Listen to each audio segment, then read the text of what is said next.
अजली दुश्मन भारत के गैर जिम्मेदाराना इक़दामात, पाकिस्तान के बड़े आज बड़ी बैठक लगाएंगे। कौमी सलामती कमेटी के इजलास में पहलगाम वाक़े पर नजरें जमाएंगे। वज़ीर-ए-आज़म शहबाज शरीफ की ज़ेर सदारत इजलास में आला सिविल और अस्करी क़यादत शरीक होगी।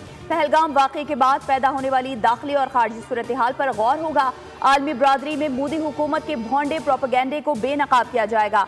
कौमी सलामती कमेटी उजलत में उठाए गए भारतीय नाकाबिले अमल आबी इक़दामात का जवाब देने का भी जायजा लेगी।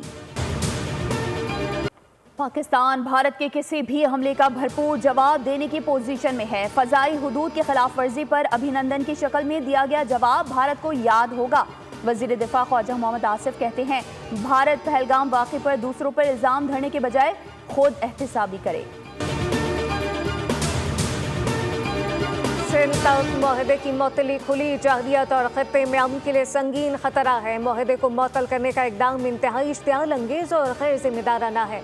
सिंध के सीनियर वज़ीर शर्जील इनाम मेमन कहते हैं कि भारत माजी में भी बैनुल-अक़वामी दौरों और अहम मौक़े पर फौज फ्लैग ऑपरेशन का सहारा लेता आया है ताकि दुनिया की तवज्जो हासिल और असल मज़ालिम और नाइंसाफ़ियों से हटाई जा सके। आलमी ताकतें अक़वाम मुत्तहिदा और इंसानी हुकूक़ की तंजीमें संगीन खिलाफ वर्जियों पर नोटिस लें।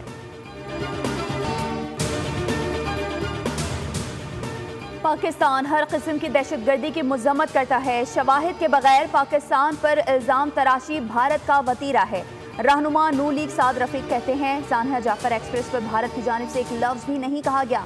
भारतीय हुकूमत के पाकिस्तान मुखालिफ इक़दामात गैर दानिशमंदी के अकास हैं। मकबूजा कश्मीर के अवाम को हक़ खुद इरादियत देने का वादा पूरा करना होगा।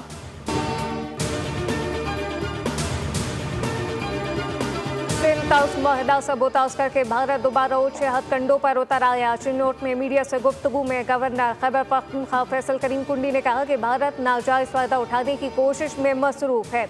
मामले पर पूरी कौम यकजा है, मुंह तोड़ जवाब दिया जाएगा।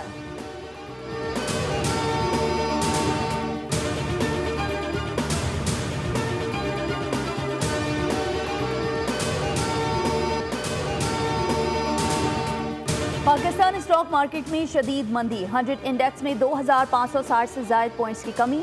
इंडेक्स 1,14,700 की सतह से नीचे आ गया।